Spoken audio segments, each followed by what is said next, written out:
Yeah, sure. All right. Hi, everyone. I'm Hunter. I'm working with Chuck this summer as a visiting student at MIT, and I'm a part of the CQ&RU.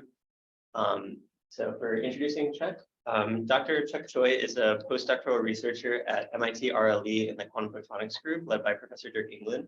Chuck obtained his PhD in electrical engineering and computer science from MIT in 2021 under the supervision of Professor England. He was named a Claude E. Shannon Research Fellow in 2019 and was supported by the non-committing Samsung Scholarship from 2014 to 2019. His interests span quantum information science, quantum networks, quantum computing, and quantum optics. Thanks, Hunter. Thanks for the introduction. Thanks everybody for coming to today's talk. Today I'm going to talk about the scalable quantum network. So quantum communication, I guess like people here are probably familiar with the quantum communication, so let me be quick. So Alice and Bob want to do the communication, and they want to do securely. And the problem is whether we can use quantum mechanics to make it even more secure than the classical mechanics can support. So typical way of like doing it is like doing the quantum key distribution, but with the entanglement. So Alice and Bob share the entanglement, like in the form of like qubit. So they first make the photon interacting with one spin in the Alice and sending the photon to the Bob. Bob makes the interaction between the photon and the qubit so that they the two spins are entangled. And like in the quantum mechanics, like they are strongly correlated than the classical mechanics can tell. So when Alice and Bob measures their spins are always correlated, and like nobody can actually steal the key except Alice and Bob by the entanglement monogamy. And Alice can encode her message with the key, send it to the Bob. Bob can decode this message with the key that he has to do the secure communication. So it's great. Like, what is the problem? Say Alice is in Tucson and Bob is in Phoenix. Like always long distance relationship is hard. And here I checked the distance. It's actually 200 kilometers. So the transmission rate of the photon is below 0.01%. So if you're generating the entanglement in a long distance, it's pretty slow. So they might be able to text each other, but not the FaceTime. So, so we need to help them, right? We can build the repeater stations in the middle. We make the entanglement between the repeater station and Alice, repeater station and repeater station, and repeater station and the Bob, so that they are only creating the entanglement, nearest neighbor. We measured the repeater station qubit in some basis to make the entanglement between the Alice and Bob. It's called entanglement swapping. So we can do long distance communication in this way. And, like I'm theorist, but theorist people are crazy. Like they did a lot of assumption and, like given the technology, we can do this and this. And people made even like generations of the repeaters. If the technology support, we can do better communication. And has been like kind of out there a while, like it has been more than 10 years. People are really like exploring a lot of stuff. And because we don't have anything to do, we now imagine that like we can do 2D network. So in this kind of like visionary of the quantum network, which we also wrote a review paper down there. And we distribute the entanglement across the 2D network in a long distance, possibly like supported by the repeater or other techniques, and distribute the entanglement for quantum communication or network quantum computation, quantum sensing application, or other things that like we are exploring, other unknown applications. Okay, so that's great. We have problems though. And today I'm going to talk about the two of our work, like to solve these problems. The first one is like the design, like through the design of the quantum network, how should we make the architecture of the quantum network to support the entanglement better?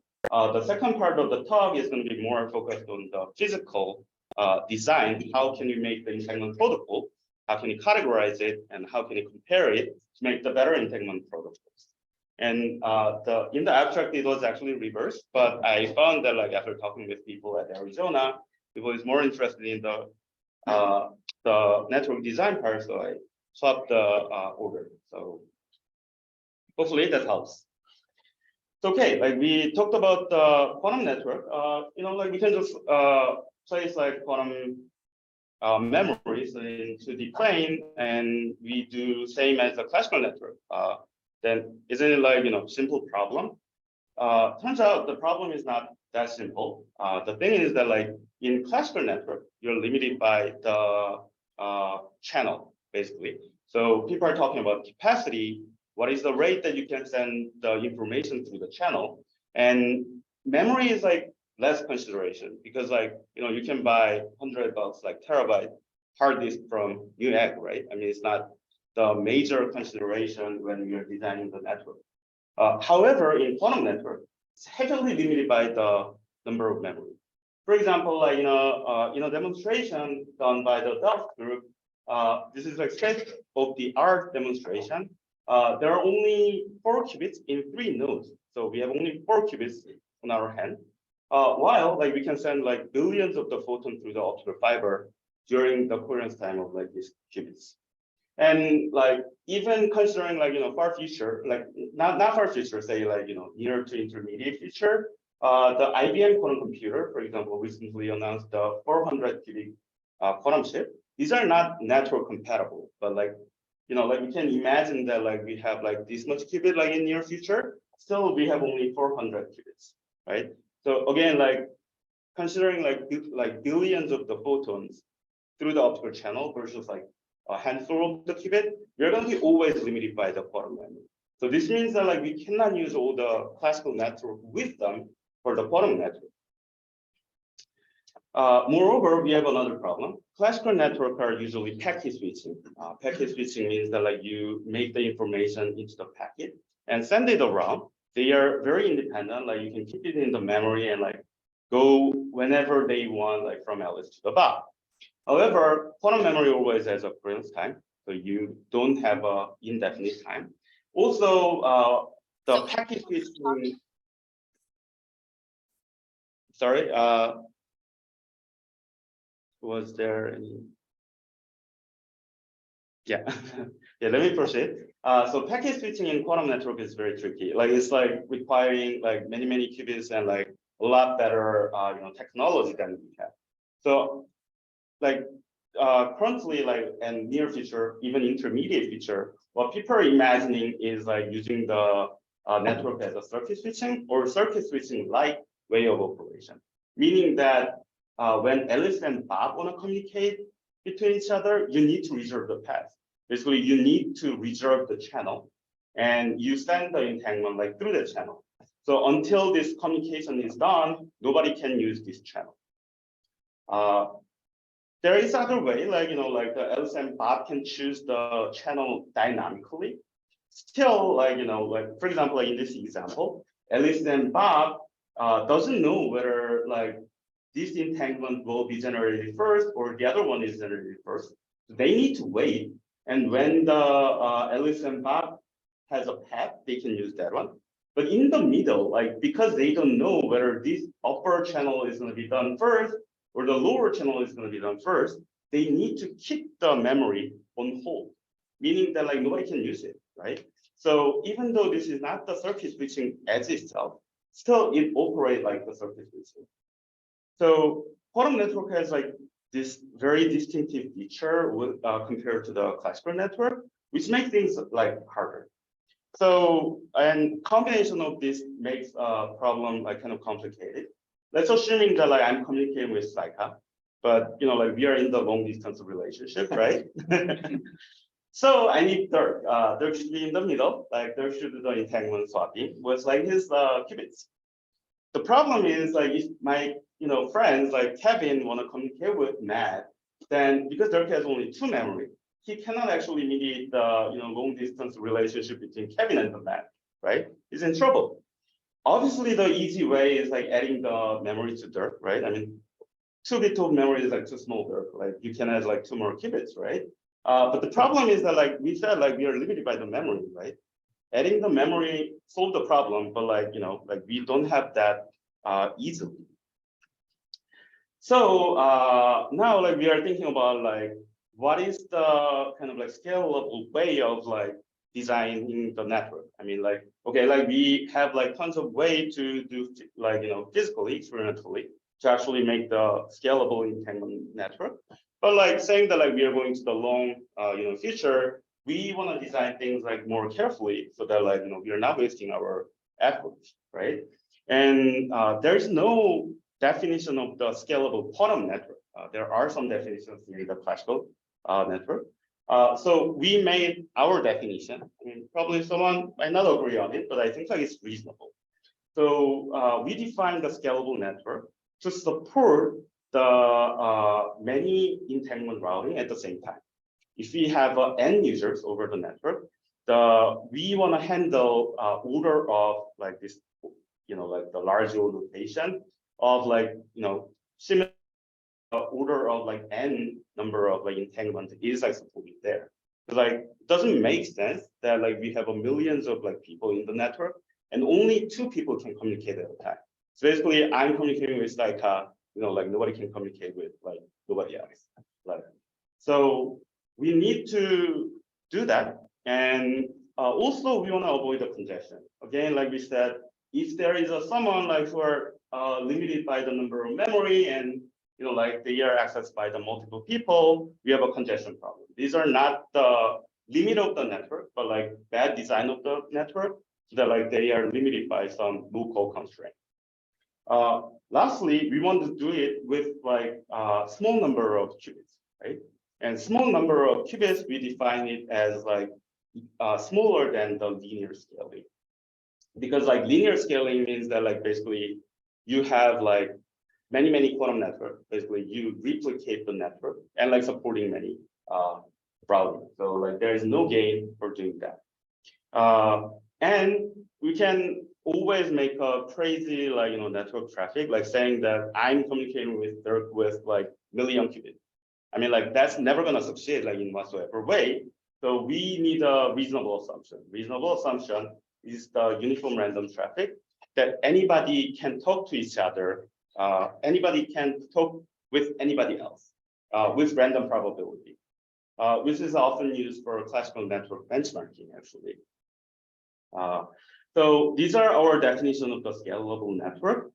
And when we are talking about the network, it's like we usually imagine the mesh network, right? It's like some form of like grid, can be like square lattice, can be triangular lattice, can be hexagonal. But it's going to be some form of the lattice, right? Saying that like we have multiple packets, like like the example that I showed just now, we are going to have like multiple intersections of this path. And if we don't have an intersection, we only need a 2 qubit for doing the entanglement swapping. If you have a cross section, we need 2 copies of the 2 qubit for routing 2 packets at the same time. So the problem now maps, the congestion problem now maps to the counting problem of the intersection of randomly generated traffic over the network. And it is obviously like kind of like boring problem, like it depends on the lattice geometry and like stuff like that. But if you're just checking the scaling, because I was talking about the scaling argument in the scalable network definition, if you're talking about just scaling, we can actually use the renormalization group theory. It's basically saying that like if you're looking something far away, it's like all looks like the continuous like space. Basically, if you have a grid and like if you look it far away, like it's a kind of a continuous thing. And like if you're solving actually the problem, the actual number, numerical constant, depends on the lattice geometry, but the scaling itself is like universal for any type of like like uniform lattice or like even non-uniform lattice if it's like maintaining some conditions.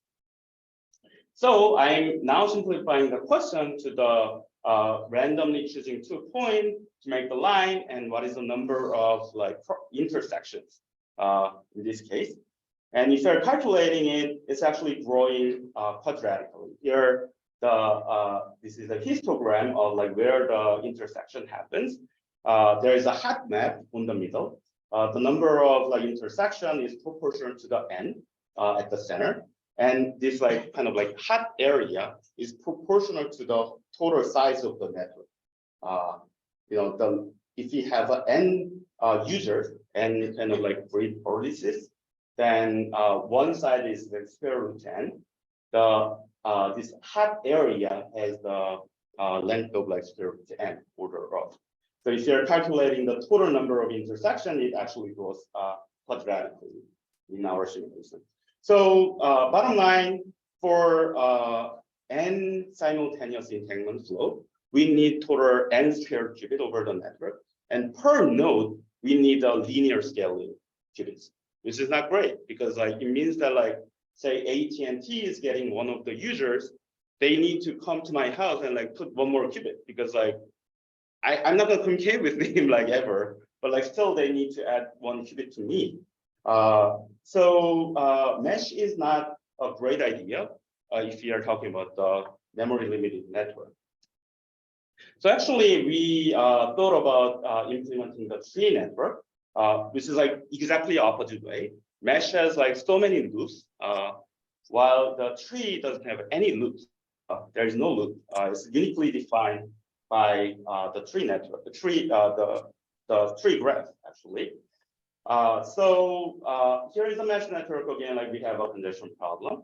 Later we made the tree. However, trees still have like intersections, right? But we know where the intersection happens a lot exactly. Usually intersection happens more in the higher node because like there are more chance to one of the nodes here are communicating with one of the nodes here or there than this one. If it's communicating with only the subtree, then it's going to only here. So we have an exponentially growing number of like traffics when we are going upper side of the tree. And we exactly like place the number of like exponentially scaling number of like this on the upper layer. Still, exponential sounds bad, but like we have a logarithmic number of layer per user. So it's not like scaling that bad. Turns out, but I will go there. But basically, we are imagining that like we have a network node with some qubits and like routing entanglement through this like router node, which is like the upper node of the tree. And you might question, like, like, didn't you say like we have only 4 qubits or 500 qubits? Like, can we do actually exponentially many qubits? That's a very valid question. And yes, like we are still limited by the number of qubits, but again, like, given number of qubits, what we want to show is that given number of qubits, we are better, right? So it should be a fair comparison. And actually, like we are making devices, like in our lab with the CQN, actually, this is like multi-university effort to make the architecture to be compatible with actually this direction.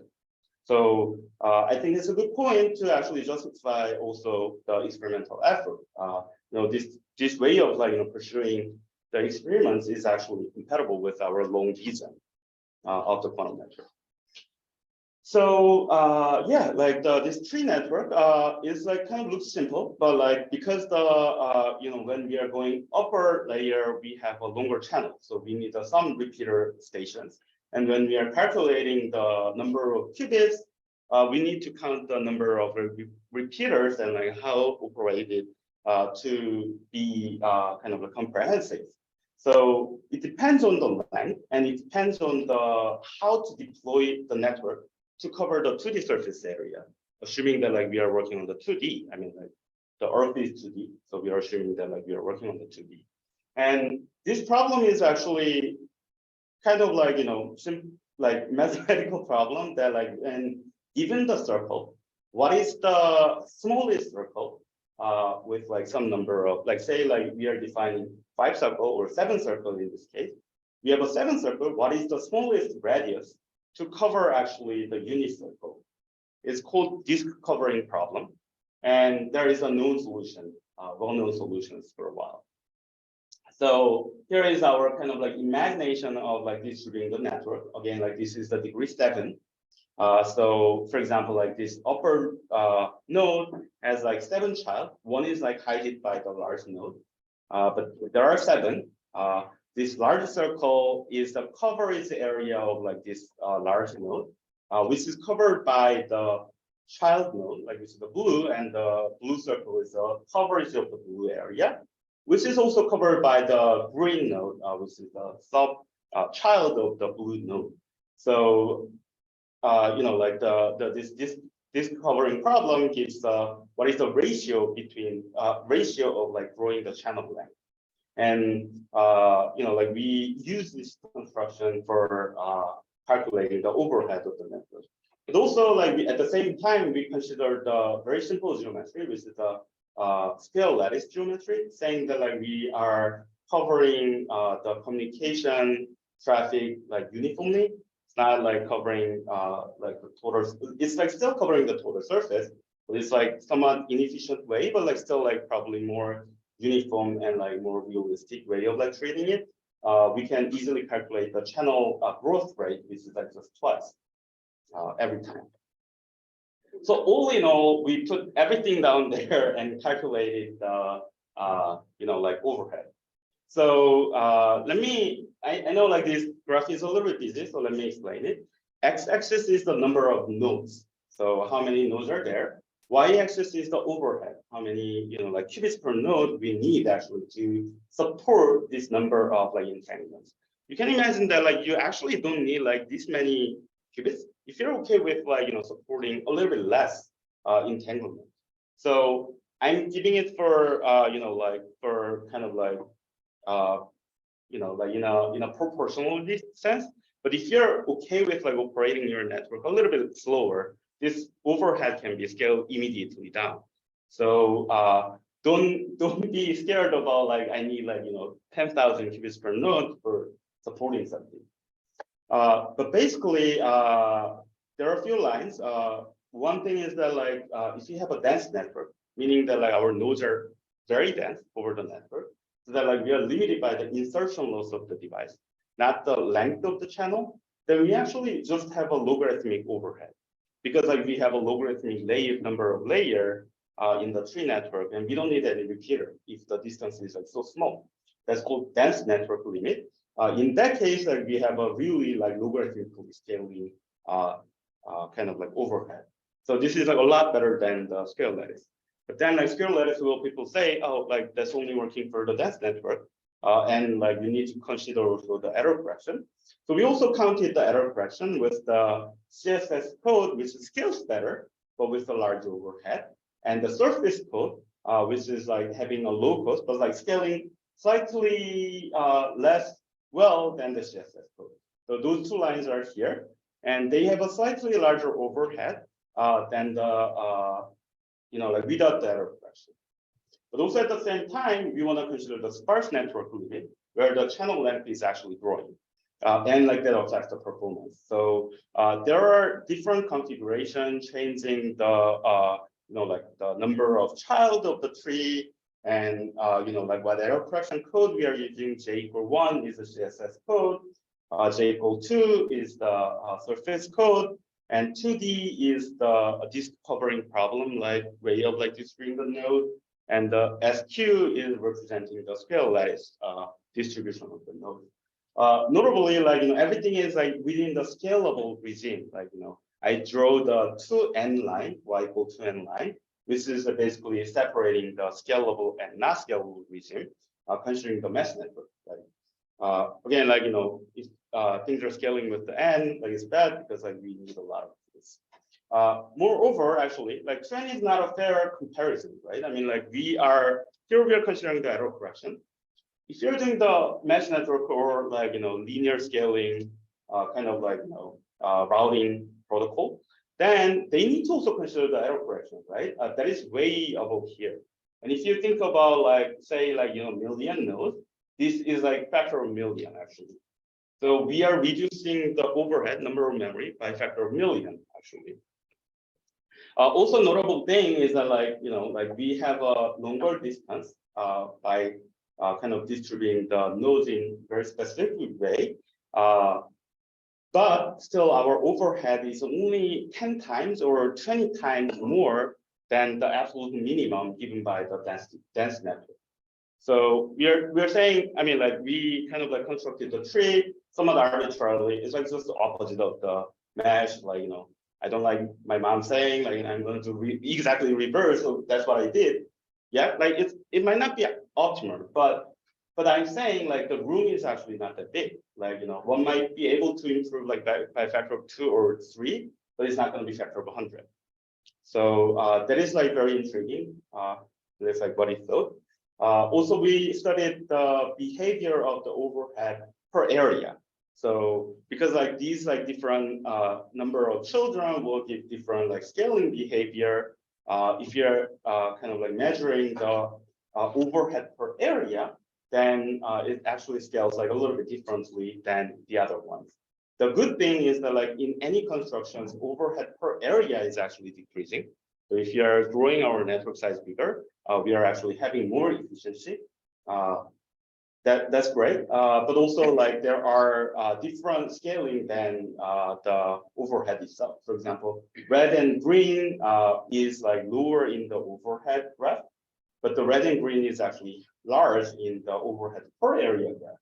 So you can choose whether your network is like, you know, having many nodes in somewhere or small somewhere. You can adjust it like by changing the number of children, you know, non-uniformly across the tree network. Can I ask a quick question again? Yeah.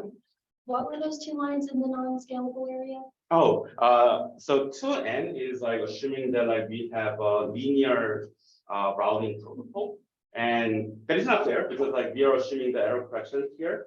This one is not assuming the error correction. Right? Okay. So these 2 lines are assuming that like we have a linear routing protocol plus the error correction. Okay. Yeah. Cool. So hopefully that answers the question. And we also did the network level simulation. These are purely like classical simulation, how the network behaves. There are like many details. Like the bottom line is that like we are trying to characterize the tree network in every sense, like changing the entanglement request rate, like how many person are requesting the entanglement over the network, and checking the success rate and the mean latency. Also, we kind of like set up the situation as the batched entanglement request, saying that like one person is not asking 1 entangled pair, but for example, like 2 entangled pair or 4 entangled pair or 8 entangled pair at a time.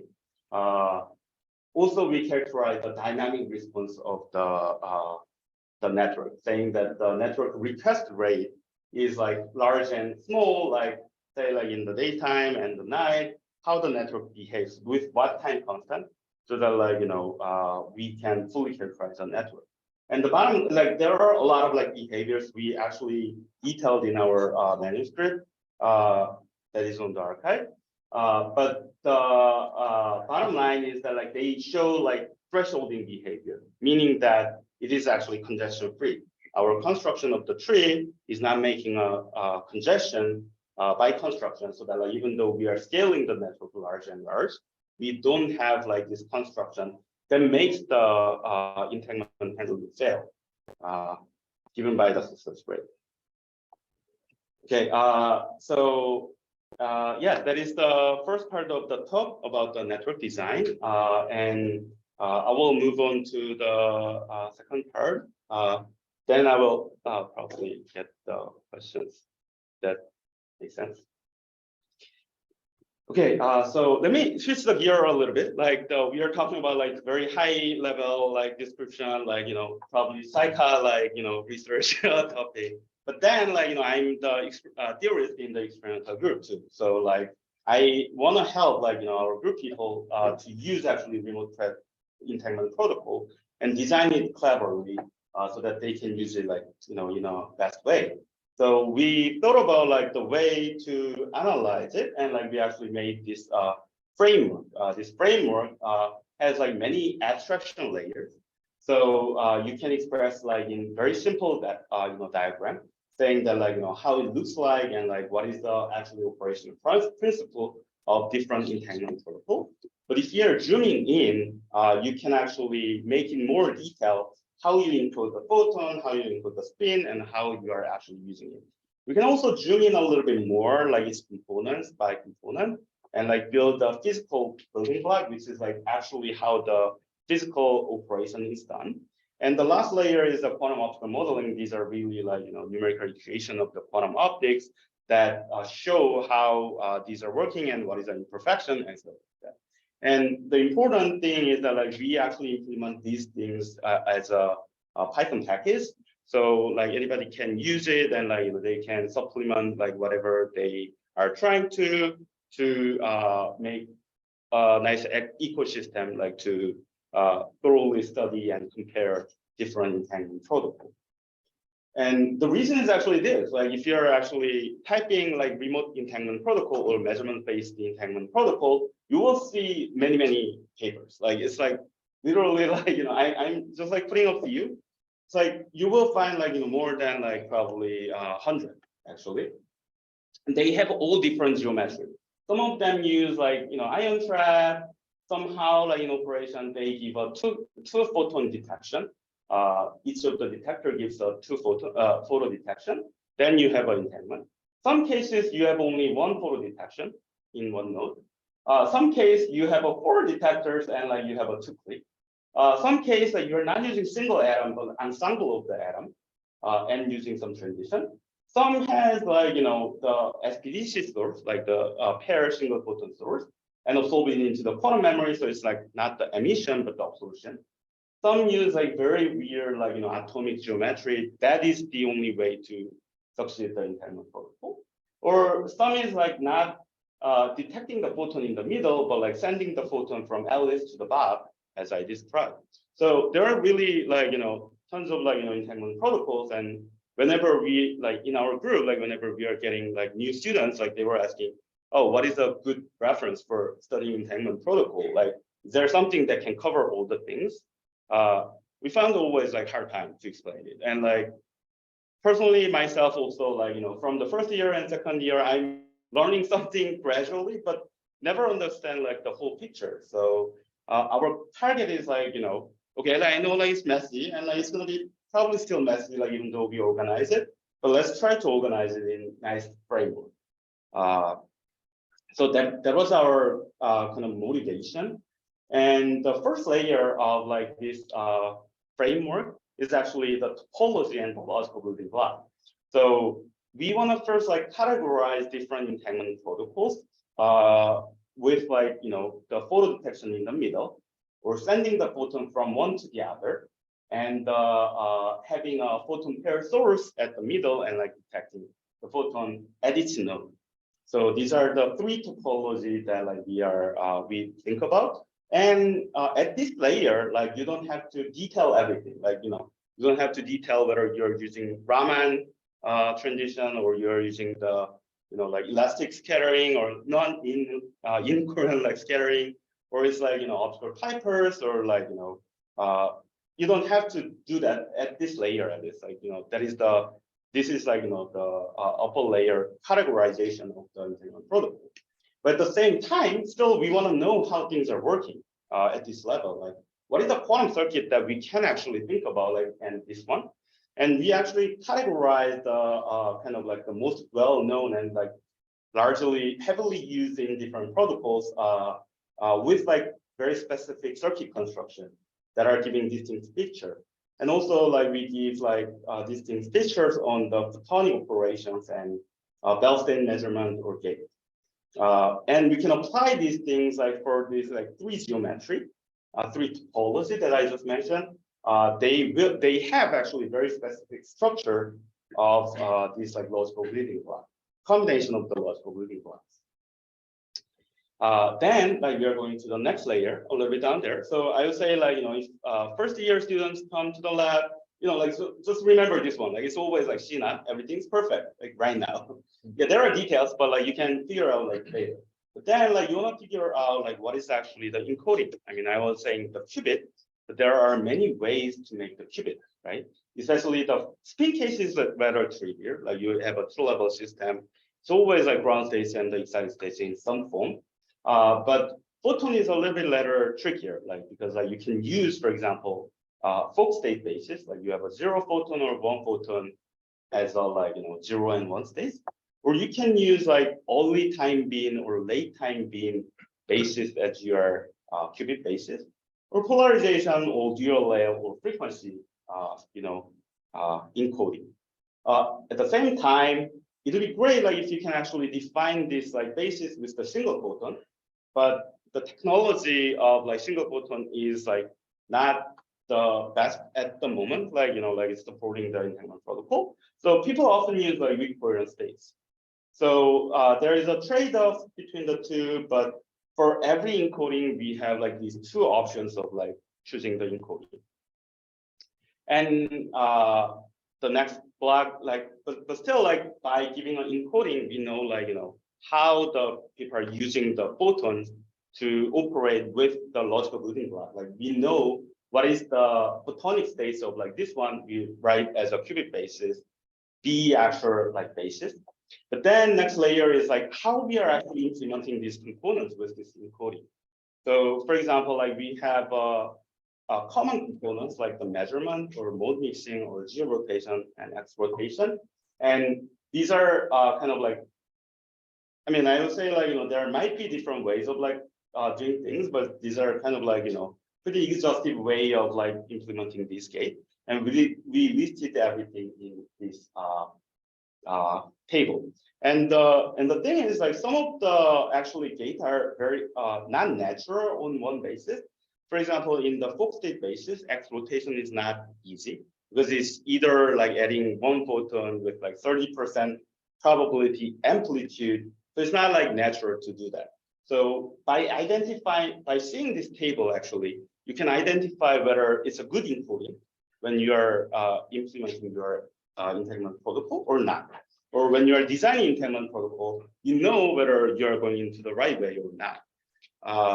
And there are some converting bases, like some of the operations are not offering the natural way of doing it, but still you can convert into the other bases and then apply that. So we think like, these are pretty exhaustive, like, lists that, like people can easily use. Also, I was like talking about the photons, but like in most of the entanglement protocol, the most important thing is actually spin photon interface. How to entangle the photons with the spin. And there are a list of like, things like the probably easiest example is a spontaneous emission. But there are also other, way of doing it, like probably the other well-known example is the Raman scatter. But also at the same time, people are working with the cavity. So when we have a cavity, there are all like, complicated like stuff coming in. But we found that like, basic bottom line is that like the cavity is either encoding the photon amplitude or the phase. So always like the photon and memory interaction is like either amplitude and phase or a combination of it, but still like can be decomposed into the two. Lastly, there oftentimes like we are using the imperfect quantum memory. It's like never perfect. So we have a noise model that can be, for example, like, phonon is coming in and like mess up your photons, or like your local environment of the quantum memory is changing, that like your resonant wavelength is changing, or it's like just changing the phase of the, emitted light. So there are these like complicated, like, list of the physical phenomena that can happen in the quantum optical modeling layer. But also at the same time, we put some of the examples of like using how these like physical modeling to calculate actually how it works in mathematical description. With this still like probably realistic and like what we usually consider in experimental situation list.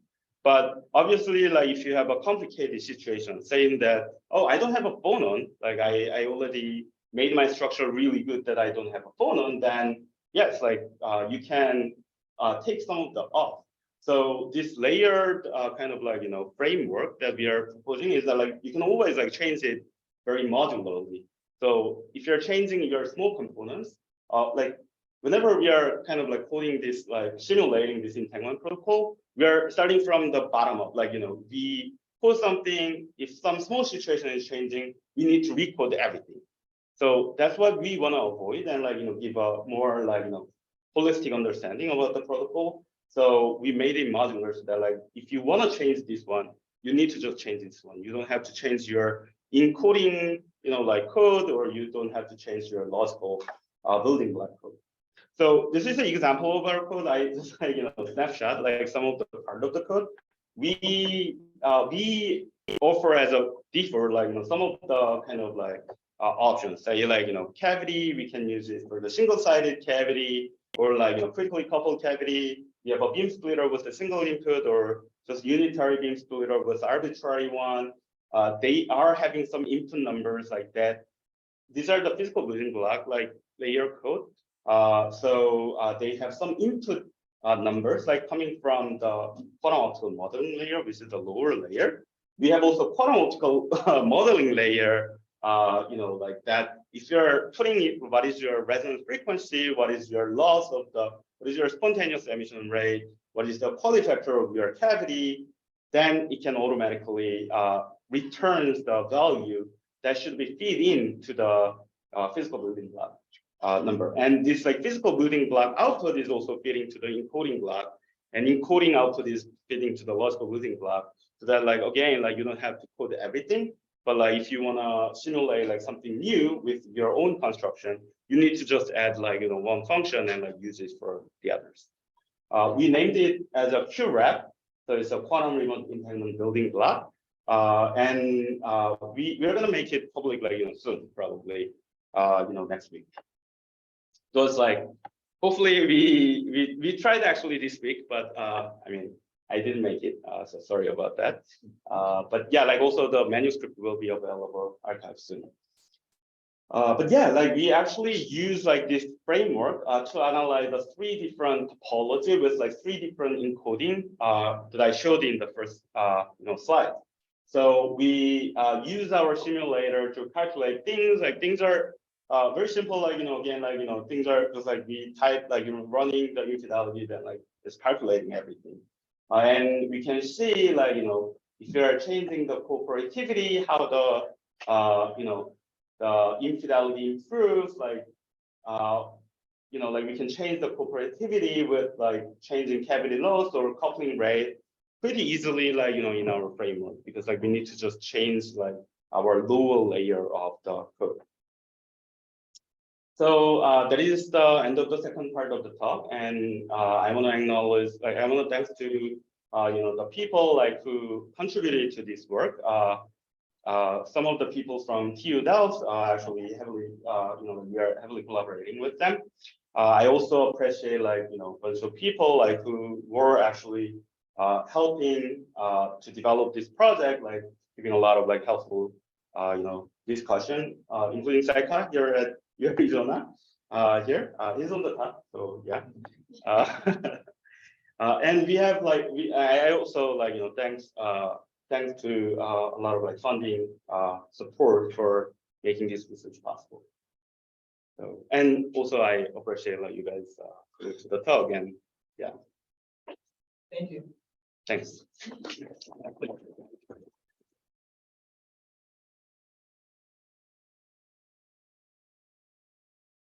So yeah, sure. So are there any capabilities with your toolbox to perform calculations symbolically rather than numerically? Yeah, that'd be really great. I mean, we thought about it, but it seems it's too complicated. So we couldn't actually manage it. But actually, if you're seeing our package, it's surprisingly simple. There are not many codes actually. We implemented our best, but large part of the code are not actually implemented. We want it to be really open source. You guys are making together this package to be great ecosystem. So I think it'll be great if you can make it symbolic. Then we are happy to really use it. I think it's a great idea.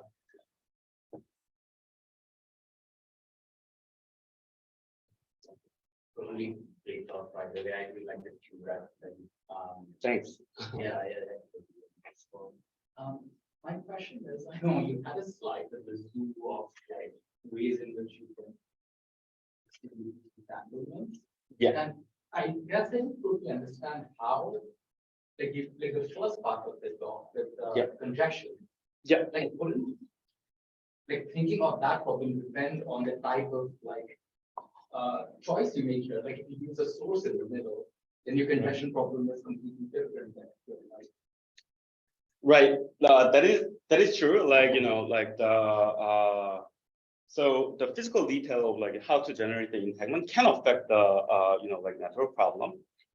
You know, for example, like if you're using the source in the middle, then you know, there is a source in the middle, but saying that like we have a source in the middle, then like we need to wait for getting the photon from the source in the middle. So scaling can be a little bit different, but given that like we have one protocol, all the calculation still holds.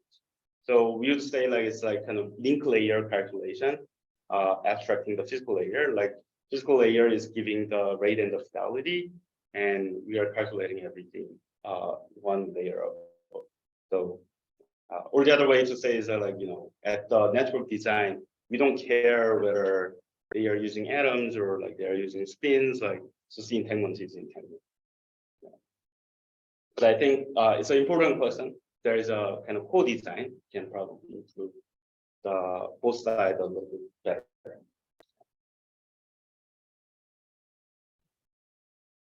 there's a question on. Oh,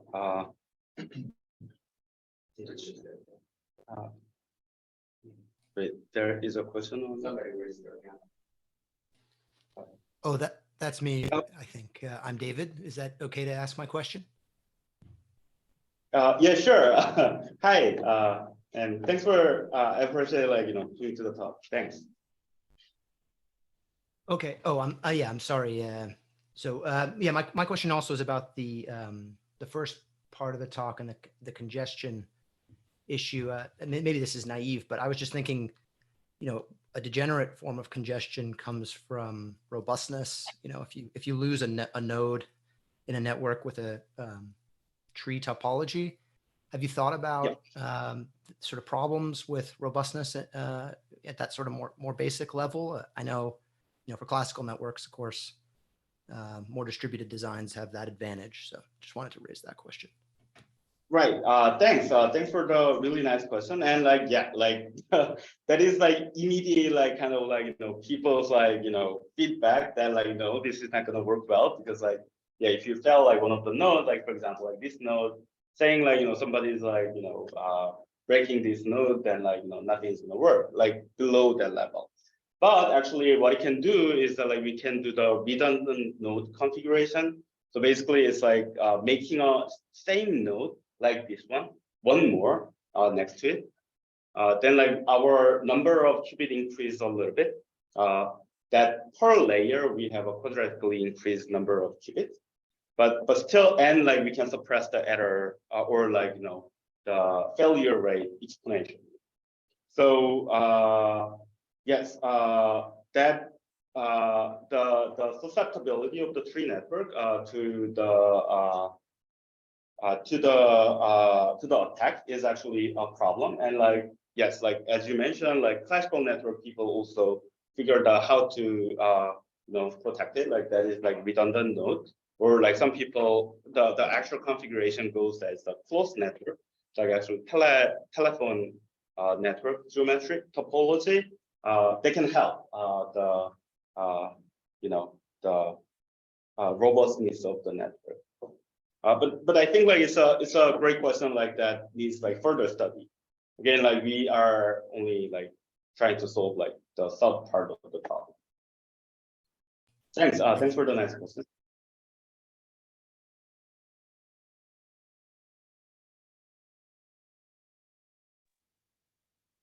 Has a question. Oh, okay. Yep. Hi. Hi, sir. How's it going? Can you hear me? Yeah, I can hear you. Okay, cool. Yeah, I have a, wait, let me see if I can turn on my video. Okay.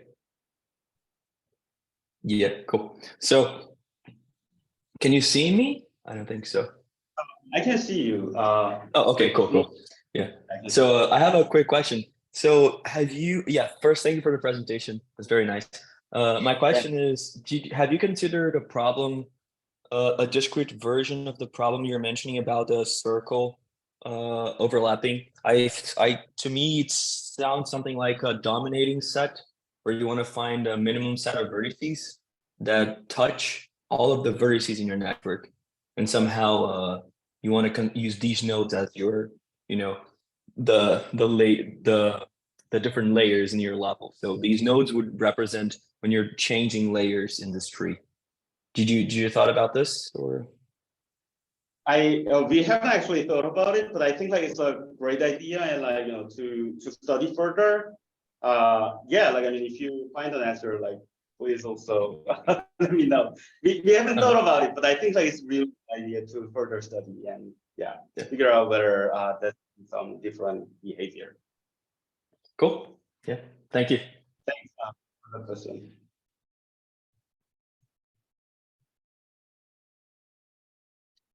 Do we have other questions from either in person or Zoom? Oh, sorry. No. In the mesh, Yeah. you study the congestion problem. Were you looking at sort of like a short, like you simplifying it to like a shortest direct path between the nodes? That's correct. So yes, like this is also like very great question, like that we were having hard time to justify in the appendix. But yeah, like we are assuming that like we are taking the shortest path. But I think like the generality hold even for like multi-path routing case, if we here assuming that there are a large number of things, and the rationale actually like that we choose as like the shortest path is that like usually in this remote entanglement business, like the occurrence time is the limiting case.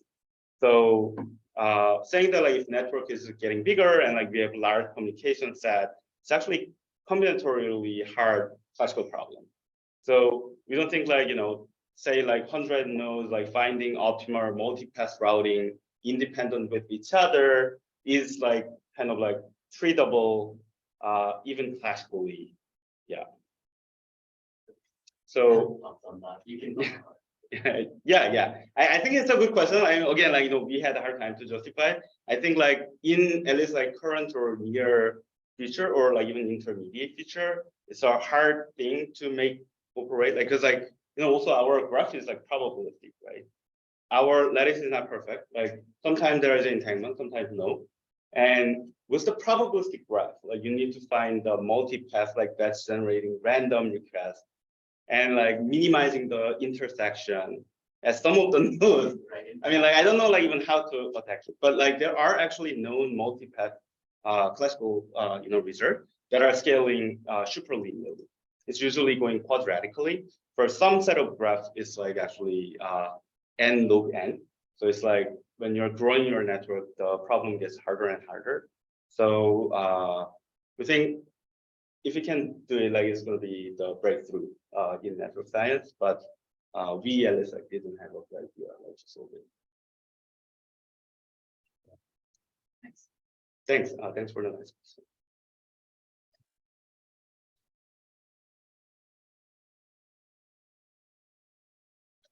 Cool.